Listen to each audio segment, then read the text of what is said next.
of that is because they want to play end hostilities in the main.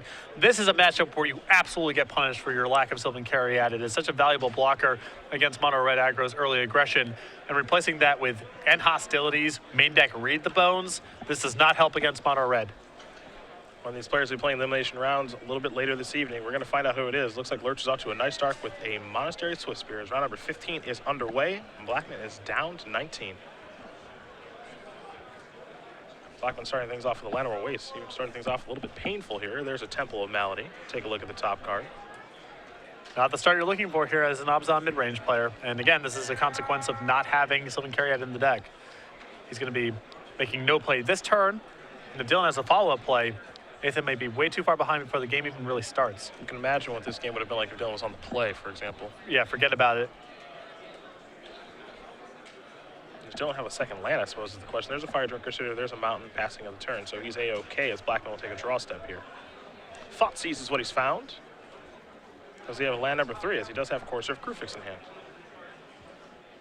Looks like he does in a basic forest.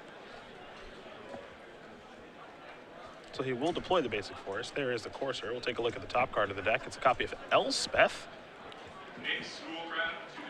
A touch expensive. But Courser of Krufix still very, very good against mono red. Puts a lot of pressure on Dylan to have Stoke the Flames this turn, or he ends up using 2 spells or some other bit of awkwardness. Well, we'll see if Lerch just has some sort of way to get that thing off of the table. He's going to go with a Wild Slash. Let's make it 2 of them. Hey, it gets the job done. It'll have to do. It's not pretty, but it's better than not being able to attack at all. And you do get some prowess triggers as some compensation. So 5 points goes across. Elspeth's the draw step. Now the big problem here, I think, for Nathan is that he does not have white mana, let alone a 4th land. Yeah. Siege Rhino in hand, but no ability to cast it. Picked up an Elspeth this turn, which is not where you want to be. Does have a Hero's Downfall in hand. Welcome to round 5. You have 50 minutes. You may begin. I'm just going to pass it back. Lerch will draw. Got to try to keep it going here if you're Dylan. Yeah. Dylan certainly does not have the game locked up by any stretch. There's a Goblin Rabblemaster.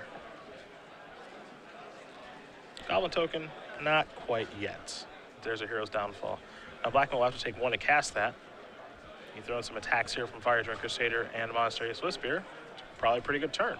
And that's a spot where I actually think Dylan may want to play the Rabblemaster post-combat? Post-combat. Yeah. Because if he has a removal spell, Nathan's going to cast it inside of combat there. He can't just afford to take the damage on a speculation that there's going to be a creature post-combat. And if if Nathan actually has nothing, the 1 point of damage, the 1 token you miss out of, probably does not matter very much in the scheme of things. 3 mana is another Rabblemaster. Yes, it is. Another Hero's Downfall. You have to take 1 to cast it. Down to 8. Attacker will bring him down to 5. Now keep in mind, Blackmon's land last turn was a Sandstep Citadel. That provides the white mana that he's been looking for. There's another Fire Drinker Crusader and a passing of the turn. Lerch is empty-handed, but Blackmon gets to cast a Siege Rhino this turn. This could be the comeback. The rest of Nathan's hand's not very good. He's missing mana. I think there's a Read the Bones in there. Thoughtseize. It's not a good hand, but Siege Rhino is so good that might be able to carry the day. I have to imagine it's time to get into the red zone here in a moment. It's an attack for 5, assuming that he dumps all of his available mana into the unblocked Fire Drinker Crusader. Looks like perhaps he drew a card like Goblin Rabblemaster. He set 3 mana aside. Whirling Outburst. That will trigger prowess. That gives him 3 2-power attackers. Also a very good draw here. Yep. As he tries to just eke out the last couple points of damage. I like attacking with everybody. I think that's what you got to do. Yes, a Fire Drinker Satyr is going to get eaten. Yes, you're going to take 4 points of damage, but you're also going to deal 4 and get him in a range of killing him. Yeah, what are the things you're playing around right now? And hostilities, more removal spells. It's good to be attacking here. It's 4 to 13 in favor of Lerch. Blackmon's going to need a good draw. Temple of Malady is not a great one.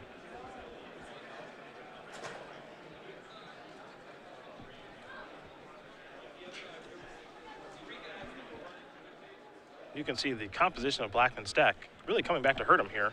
Not really geared towards beating mono red. This is the type of build that's gotten a lot of popularity recently. It's very solid against the Jeskai token strategy. It's very good in the mirror match. You have a lot of removal and a lot of card drawing, but No carry added, and all these read the bone, Thoughtseize type of cards, very damaging to your mono red matchup. Not a deck you see a lot of, but here it is. And going from 4 to 2 is not the most appealing play here for Nathan. Looks like it's something that he may be forced to do, though. Picked up a Bile Blight, and looks like a Tassiger. But it doesn't look like he has an untapped land to come to play for Bile Blight. And that's the big problem. And he's going to have to concede the game, so Dylan Lerch is going to win game number 1 here over Nathan Blackmon. Mono Red aggro up a game over Obzon midrange, taking advantage of the build of Obzon. That time was Dylan. Listen, Nathan had a shot that game. If he draws untapped black mana and Bioblight, he can take care of all the tokens, block the Fire Drinker Satyr, fall to 1, assuming Dylan draws not a spell, and it's a game. Yeah, hope. Yeah, there was. It looked like Nathan was just read the bonesing just to do it, just to cast something before conceding. But untapped black mana and Bioblight, and Nathan might have been able to get the game turned around. We'll take a look at the sideboards here, and we will start with Nathan. You have to imagine he's got something for the matchup with his 15 cards. He's got a Bile Blight, a Tassiger the Golden Fang, and a Johnny Mentor of Heroes, a Read the Bones, a Palace Siege, 2 copies of Back Nature, 3 Drowning Sorrows, Ugin the Spirit Dragon, an Utter End, 2 Glare of Heresy, and a Murderous Cut. Of course, he's playing against mono red, so we can expect Drowning Sorrow. Drowning Sorrow for sure. I think the Tassiger and the Bioblight can also come in here as they're cheap and effective ways to play to the board. I think cards like Utter End are a little too slow for the matchup. The Murderous Cut, on the other hand, another efficient delve spell to bring in, try to blunt the early assault that Dylan's bringing. What do we see on the other side? 4 copies of Eidolon of the Great Revel, 2 Arc Lightning, a Wild Slash, a Searing Blood, 2 copies of Sarkhan the Dragon Speaker, an Outpost Siege, a Perforos, a Temple of Abandon, and 2 copies of Peak Eruption. I like the Outpost Siege and the Perforos to give him a little bit of a longer game, especially since he's playing against Drowned Sorrow. The 2 Sarkhans I like for similar reasons. And the 4 copies of Eidolon of the Great Revel. The Obzon mid-range deck does a decent job of triggering this with cards like Hero's Downfall, Drowned Sorrow, and so forth. Eidolon's probably going to be more helpful than harmful for Dylan in this matchup. Well, game number 2 going to be underway here in just a moment between Lerch and Blackmon. Well, wait, we will talk about Dylan Donegan's Invitational Token, the Elemental, and all the ways you can get it. Yeah, it's available for everyone who participates in one of our 20K Open Series made events. Also, anyone who participates in the 5K Premier IQ, and in the online order from StarCityGames.com, in excess of $5 will be shipped with one of these tokens. Though, it is for a limited time only, so if you want to get one of these Dylan Donegan Elemental tokens, make sure to play in one of our large events, or place an order with StarCityGames.com today. We've had someone chime in. Ross Merriam.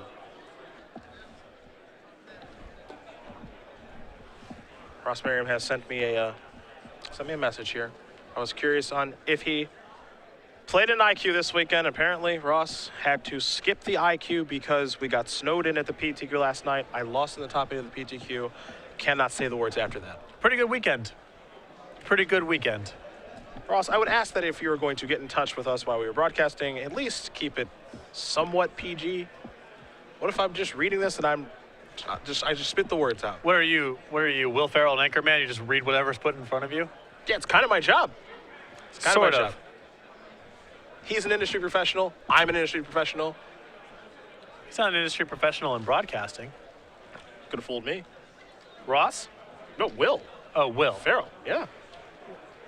I'm just saying, let's keep it a little more PG for our audience. Family friendly. I think that responsibility falls on you and not the person sending a private text message to a friend of his. How about that? It's open interpretation. I don't know if that's true. Got snowed in, huh? That's a good way to spend a weekend. Yeah, I guess the snowstorm actually finally hit. Yeah, here's the thing. They always blow these snowstorms out of proportion. Yep. About how big they're going to be. I think they're doing that as a better safe than sorry approach. Exactly. If a government official or a member of the media says, don't worry about it, don't bother stocking up. If your heating bill's overdue, don't worry about it, it'll be fine. And then it turns out that it's not the case, people get in trouble. And so that would be more of the approach I take. It's not going to be that bad. Everyone just go home. Don't even worry about it. Yeah, get your snowblower ready, but who even cares? Right. It'll be fine. That's why we're not government officials. Correct. Yet. Got Got a lot to check off the list in life. Yep. Gotta delete all of my Facebook posts from my younger years somehow. That'd be a starting point. I would have to silence, at the minimum, anyone who knew me from the ages of 19 to 23. It'd be a lot of work. It'd be a lot of work. Silence is an interesting word to use there. Yep. Applies to a lot of different things. Right. It's open-ended. It's vague. See, I know that part about being a public official. Be vague. Don't commit to anything. Again, open to interpretation. Use what we're looking for in the language. We're looking for 20% vague and 80% non-incriminating. That's the mixture. That's the trick? Right. Gotcha. I'll keep that in mind when I'm running for public office. Here's a Sandstep Citadel to start game number 2 for Nathan. It's a 1-drop for Lerch. The question is which one? It's a Monastery Swift Spear. Across for 1. Dylan takes the lead. Of course, if Crew Fix, not a bad draw. One of Nathan's most important cards in the matchup. Probably his best game 1 card. Latimer wasting a passing of the turn. Lerch will take a draw step. There's a Temple of Abandon. Take a look at the top card. 1 copy in the sideboard. I assume when he goes up to his more expensive sideboard configuration with things like Outpost Siege, Perforos, and the 2 copies of Sarkin. And now passing the turn. So not a great start here for Lerch. And Hostilities the draw. Blackmon does have a Windswept Teeth and the ability to cracks, get a land, get a Courser into play. It's not a great start, but keep in mind, Dylan has probably sideboarded into a slightly slower build of the deck. Maybe he has taken out some of the cheap stuff that gets swept away by Drown in Sorrow to go to a more expensive build. So I would anticipate him being a little bit slower, especially on the draw when it's hard to curve out anyway. At that point, I would try to go for a much more slower, powerful build, maybe sideboard back into a faster build for game 3. Sure.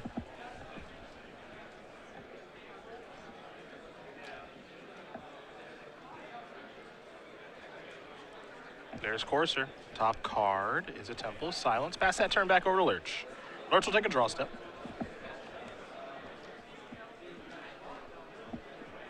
There's a Mountain.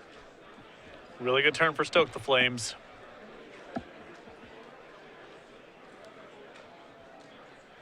Do not want this Courser in play unchecked.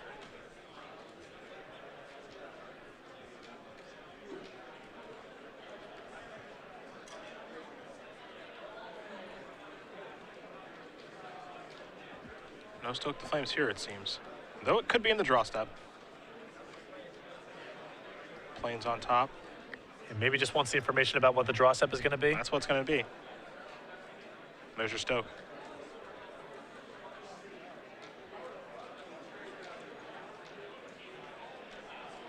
Doesn't look like there's much Nathan can do about this. Just seems like he's not really thrilled at what happened.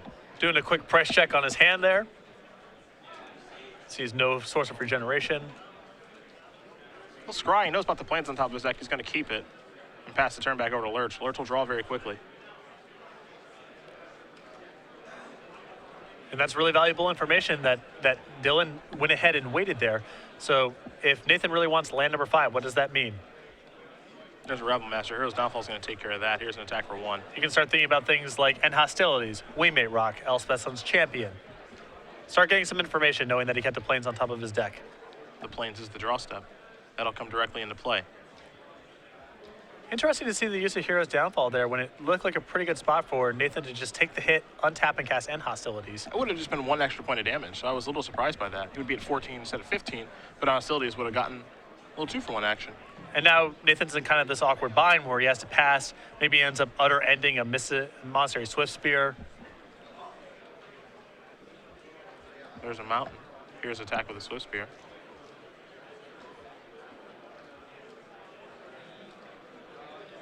And when I'm playing against these red decks, I would just want to kill everything. I know utter end on Swift Spear is not the sexiest play, but I don't want to take any damage, personally. Well, I think, the way this game is shaping up, Nathan needs to try to squeeze a little bit more out of that utter end if possible. So I think he's hoping for another creature there post-combat. And if Dylan doesn't cooperate, then he's going to go ahead and utter end. Well, he does do that. Now here's a Sorin. 2 counters there, so it looks like we'll have a Vampire on the way. We'll pass that turn back over to Lerch. Lerch? Looks like he has something to play, but he'll take a draw first. There's a Mountain. He's drawn quite a few of those. Lightning Strike, gonna go after Sorin. Leave the Vampire token and play past the turn back. So Dylan, it seems to me at least, flooding out a little bit here. Yep. Land number 5 is a critical place for him as it means that he could cast Sarkin if he drew one of them. He's had a couple of spots to cast it now and hasn't, which means I think he's just flooding out. Maybe he has a hand with some burn spells in it. But I think this Elspeth is likely to be too much to overcome unless Dylan draws very, very well Standard open players, if you in the near future. Yeah, land number 6 was the big one here for Nathan. His Elspeth's going to go up to 5. 3 soldier tokens in play. And he'll pass the turn back over to Lerch. To the judges, so we can do a deck verification. Lerch will play a mountain. That's land number 7 for the red deck. You finished in the top 8 of the standard open. Please organize your deck, sort the cards, and bring them up to the judges. Dylan here surveying the damage. Does not look good.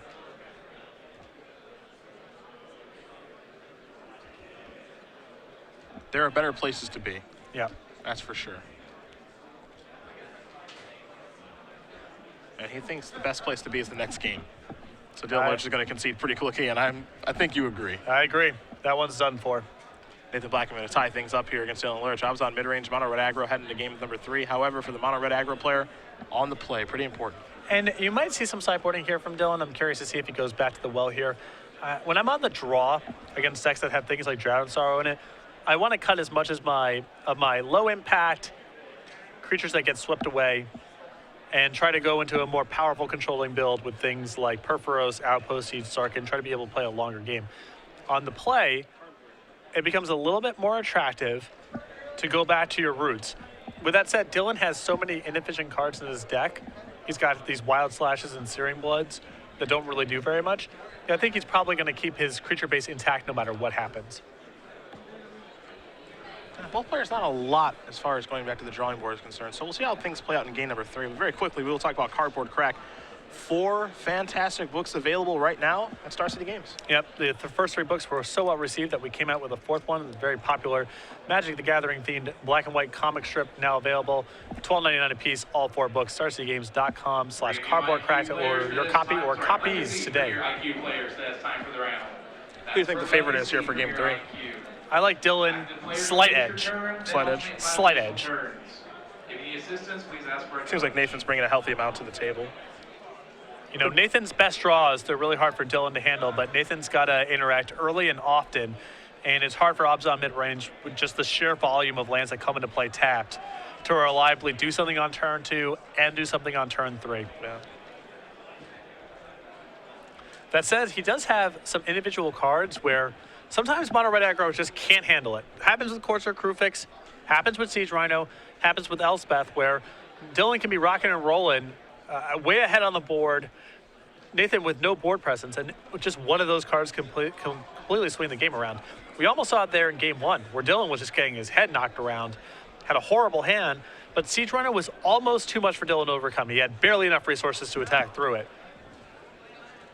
But when Nathan's packing Drown in Sorrow instead of some of his copies of Read the Bones and Thoughtseize, he's got a much better shot of weathering the initial storm and then playing one of his high-impact cards that Dylan just can't slog through.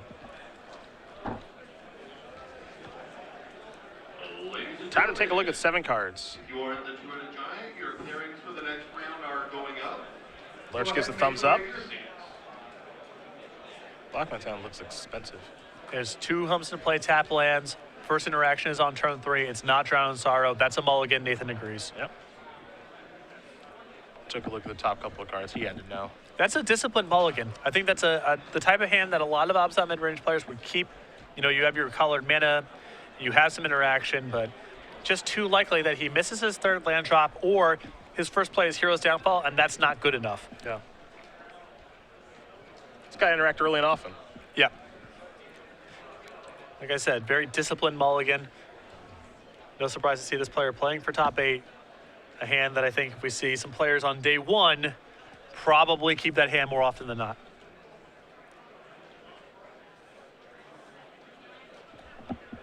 We'll see what 6 Nathan can find here. Again, Lerch has already kept his opening hand. So we'll see how things do break. But Blackmon can mulligan pretty aggressively in this matchup because he has cards that are worth multiple cards. Drown in Sorrow qualifies, Corsair Crewfix, Yes. Siege Rhino. He's Drown in Sorrow in hand right now, and Yeah. his hand looks much better. Slide the Drown in Sorrow to the front. I think it might be 5 lands Drown in Sorrow. I think it is, and I still think that's fine. I think that's better than the opening 7 he sent away. Yeah. Even a hand that soft is still better with Drown in Sorrow than anything else was going on in the previous hand. Soar in the first draw step. Sandstep Citadel does come into play tapped. We'll send it back Lerch's way. There is a mountain. Mardu Scout. Attack for 1. I know you like this card quite a bit. I do. Another Drown in Sorrow drawn. 3-1 for 2 back in the day, they would have never given us a card like this. This thing's got a text box. I had to play with Rage Weaver in my mono red decks. Firebrand Ranger. Most people don't even know what those cards are. Well, they're not good. Yeah. That's why you don't know what they do. Here's an attack for 4.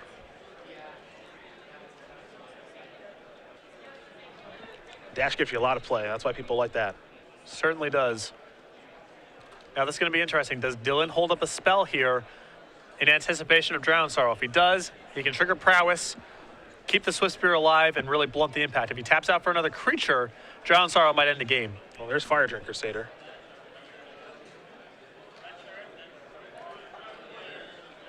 And this will be Drown in Sorrow. And they're all gone. Wow. Now Blackmon's going to have to pay a life to do that. Well worth it. Yep. Going back Lerch's way. Mardu Scout. Dash or just play? Just play. Take a draw. I believe Tassiger. Caves, looks like Soren. And it is. It's going to make a vampire. Pass that turn back. Soren is a somewhat risky play here. Dylan has a removal spell. It's all for naught.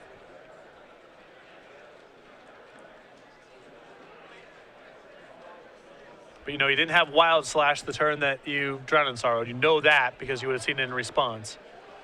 So we're looking at Lightning Strike, Searing Blood, or Bust.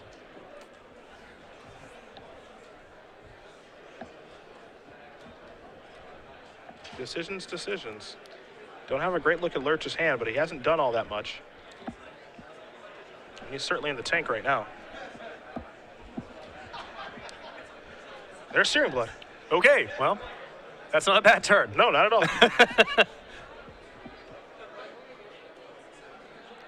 Really surprised to see Dylan think that long about it because I don't know what play could possibly be close to that. Yeah, that play seems fantastic.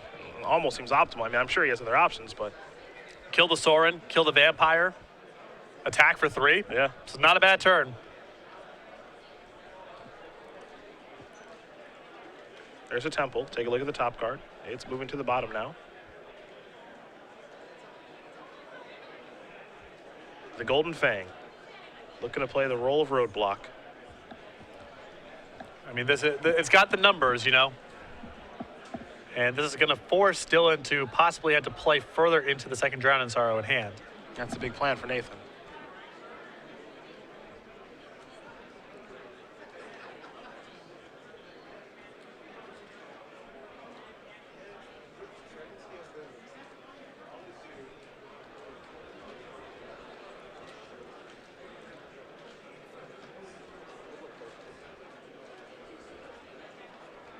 What can Lerch put together this time?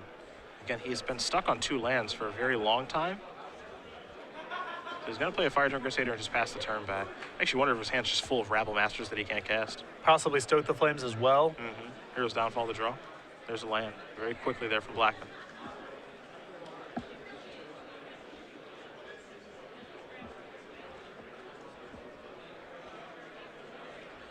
A little red zone action. Somebody's casting Drown in Sorrow, it seems. Yep. A bit of a giveaway, but Dylan can't double block there. Too many bad things can happen. There is Drown in Sorrow. Top card goes to the bottom from the scry. We're heading back Lerch's way. It's got to be a Rabble Master. Yep. Hero's Downfall. Looks like Blackmon's going to take a little bit of damage to cast it. But finally, the third land has shown up. We'll head back Nathan's way. Picked up a copy of Temple of Silence. Scry, leave it on top pretty quickly. And Tasker is not going to be attacking. Going to hang back on D a little bit here. Some risks. I mean, that represents another draw step. The fear here on Nathan's side is he can't interact with the Rabble Master this turn because his removal spell is Obzon Charm. Doesn't want to take a hit from a token. No play, just passing. Tasker activation. Murderous Cut and Elspeth go to the bin.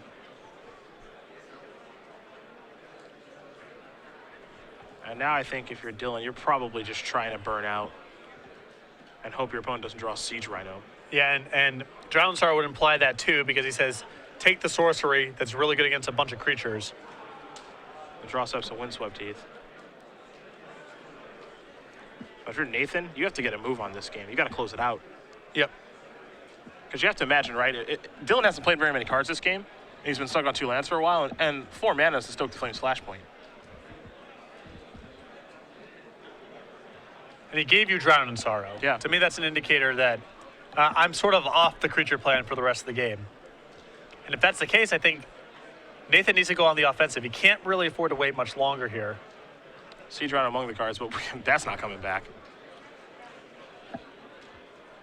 I give him a Black Lotus before I gave him a Siege Rhino. Yeah, not happening. Probably going to be a removal spell here, not another threat. Yeah, and all the evidence is lining up to, he's not trying to do anything with creatures anymore. Dylan's got to go on the offensive this turn. And he is. Here comes Tassiger for 4. Burn spell time. Absolutely. Lightning Strike going upstairs. Blackmon's down to 5.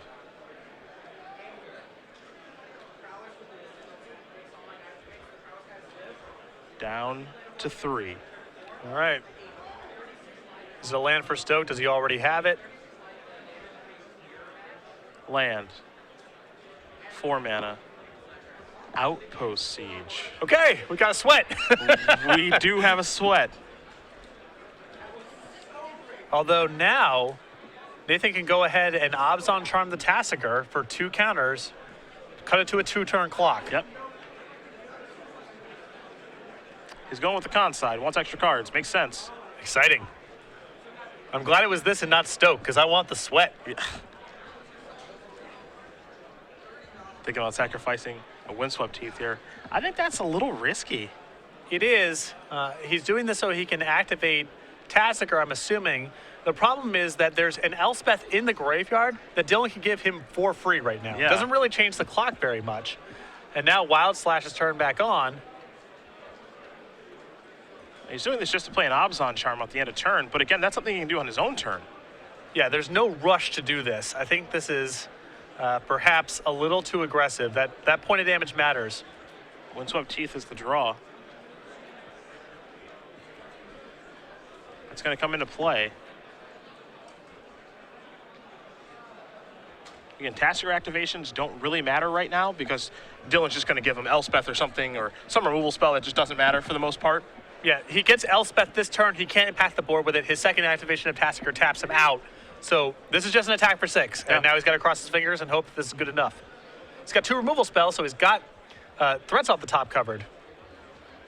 Outpost Siege. That's a Goblin Rabble Master. That's a threat off the top. What's next? That's not a burn spell.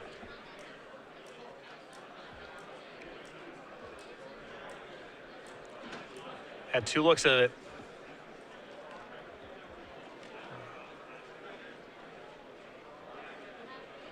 And I think Dylan knows that just a creature here is no good.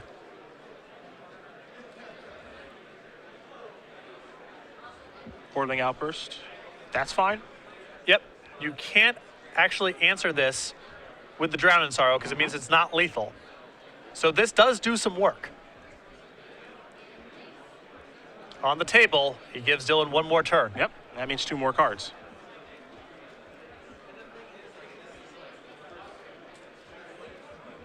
Pass the turn back. Tasker activation. You can give him hostilities And now. hostilities, probably. Yep.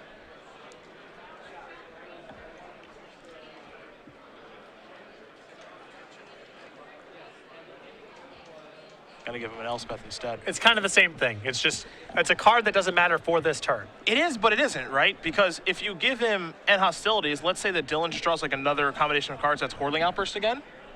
Elspeth can actually get the job done with the tokens, right? I guess he's at 6. 6 is a lot. Yeah. I think that it's still better to give end hostilities, but it's pretty close to the same thing. Unlikely that Elspeth comes back and matters in this game.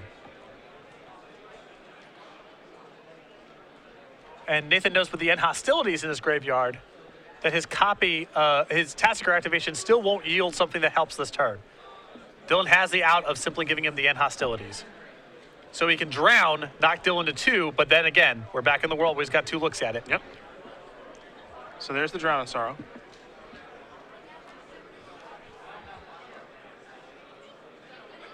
So all those tokens are gone.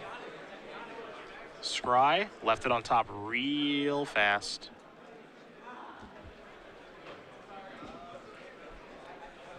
In comes Tasigur. Lerch is going to go down to 2. Ooh, going down to 1. There's a Plains. This is really risky from Nathan's side because now Searing Blood is a live draw. And if there happens to be a random flyer hanging out in Nathan's deck, which I don't believe there is, but this is a very risky play. Legacy Premier IQ Searing Blood is now an out for Dylan. Yep. Posted now at pairings.starcitygames.com. And we saw it this game already. Pairings posts in yellow paper.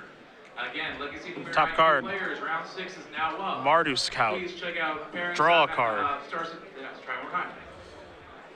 Pairings.starcitygames.com or at the paper pairings post. Maybe that was the motivation for Dylan to give him the Elspeth, hoping he would cast it so that Searing Blood was a live draw again. Sure. Signed up for Commander Pod number 2.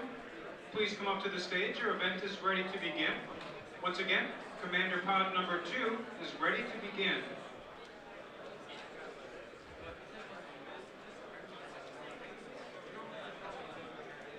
Ladies and gentlemen, in the standard Don't know what the card challenge, Lerch drew for the turn is. your Clearly next not a round burn pairings are spell. going up. Once again, standard challenge. I don't know, he tanked last time when there was a best possible Searing Blood in hand. And he's just going to extend the hand. Nathan Blackmon's going to win this match here over Dylan Lerch. 2 games to 1. Mono Red comes up 1 point short of the top 8. Yeah, what a third game. I mean, that was, I thought the door was shut on Dylan multiple times there, but kept clawing, kept scratching, fell just a little bit short.